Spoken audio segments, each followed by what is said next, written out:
Assalamu alaikum warahmatullahi wabarakatuh. Welcome back to English with Sosman official channel. Waxaan ku soo qaadanayaa cashir cusub, buug cusub and sorry. Waa qaybteennii buugga New Concept English Practice and Progress. Passage 9. Waa sheekadii sagaalaad. Passage 9. A cold welcome. Baa cinwaan u ah sheekadan. So we say a cold welcome, so dhaweyntii fogeyd ama soo dhaweyntii masaafada ahayd, which means unfriendly, emotionally distant or unfeeling baa lagu macnaya markaan kelmadda cold, a cold welcome. On Wednesday evening, fiid ama habeen arbaca ah, we went to waxaanu aadnay the town hallka magaalada ayaynu aadnay.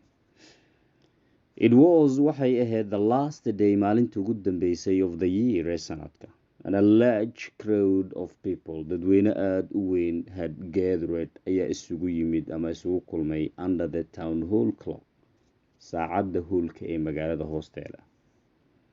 It would strike waxay qaraaci lahayd 12 daqiiqo in 20 minutes 12 ama 6 in 20 minutes time. 20 daqiiqo gudahooda waxay qaraaci lahayd saacadda dhay 6 ama 12. 15 minutes 15 daqiiqadood past ayaa laga soo gudbay, and then kadib at 5 to 12 markii ay ahayd 12 ama 6 oo dhiman 5 daqiiqo, the clock stopped, saacaddii way joogsatay.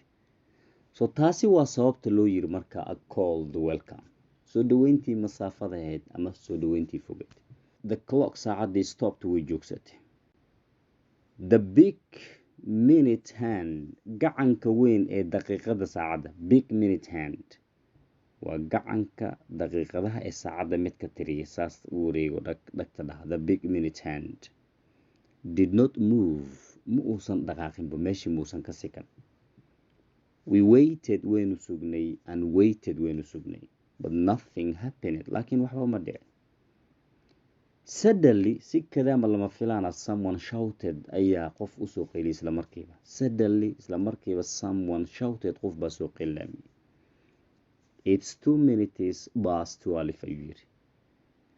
Waa 6 iyo 2 daqiiqo yiri, ama 12 iyo 2 daqiiqo. The clock saacaddii has stopped, way joogsatay, way istaagtay. I looked at waxaan eegay my watch saacaddeeda. It was true, run bay ahayd. The big clock saacaddii weyneed refused waxay diiday to welcome inay soo dhaweyso the new year, sanadka cusub. At that moment, xilligaas ama waqtigaas, everybody, cid kasta began waxay bilowday to laugh, inay qososho and sing oo ayna haysto. So taasi waa sababta loo yiri a cold welcome. A cold welcome, soo dhaweyntii fogeyd ama masaafada ahayd. On Wednesday evening, fiid arbaca ah, we went to waxaynu aadnay the town hallka magaalada. It was waxay ahayd the last day maalinta ugu dambeysay of the year ee sanadka, and a large crowd of people dadweyne aada u weyn had gathered ayaa isugu yimid under the town hall clock, hoolka magaalada ee sacsa. hoolka saacadda ee magaalada meeshii ku taala, saacadda way hoolka magaalada hoosteeda exactly, dadka meesha u yimaadeen in saacadda waqtigii lagala socdo.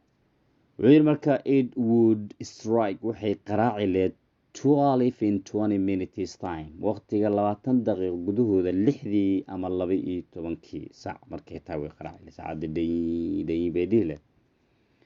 15 minutes past 15 daqiiqo ayaa la soo dhaafay. And then kadib at 5 to 12 markay ahayd 12 ama 6 oo dhiman 5 daqiiqo, the clock stopped, saacaddii way joogsatay. The big minute hand, gacanka weyn ee daqiiqadaha saacadda, did not move, ma uusan dhaqaaqin. We waited waynu sugnay and waited waynu sugnay, but nothing happened, laakiin waxba ma dhicin. Suddenly someone shouted, isla markiiba qof baa soo qeylamay. It's 2 minutes past 12 ayuu yiri. Waa 6 iyo 2 daqiiqo ama 12 iyo 2 daqiiqo, hadda sidoo dadka ay u fahmaan. Dadna 6 bay dhahan, dadna 12. The clock has stopped. Saacadii way joogsatay. I looked at waxaan fiiriyey my watch saacadeyda. It was true, run bay ahayd. The big clock, saacadii weyneed, refused waxay diiday to welcome inay soo dhaweyso the new year, sanadka cusub. So that's why taasi waa sababta loo yiri a cold welcome, which means waa in kugu macneeyey unfriendly, emotionally distant or unfeeling. At that moment, goortaas ama waqtigaas ama xilliga, everybody began, qof walba waxa uu bilaabay to laugh, inuu qoslo, and sing, una heeso. Comprehension waa fahanka, praises duruucda kooban, and composition iyo curiska. Answer ka jawaab this question su'aalahani not more than ana ka badnayn 50 words content. Where did we go on New Year's Eve? Xagee baynu aadnay fasaxa sanadka cusub? Eve waa holiday. Eve, holidays, exactly fasax. Were there many people there or not? Ma dad badan baa halkaa joogay misme? In how many minutes, imisa daqiiqadood, would the town hall clock, saacadda hoolka ee magaalada, strike ee qaraaci leh 12 markay tahay 6 ama 12? At what time did it stop? Waqti bay istaagtay ama joogsatay? Did it refuse, ma diiday saacaddii to welcome inay soo dhaweyso the new year, sanadka cusub, or not, mise maysan diid?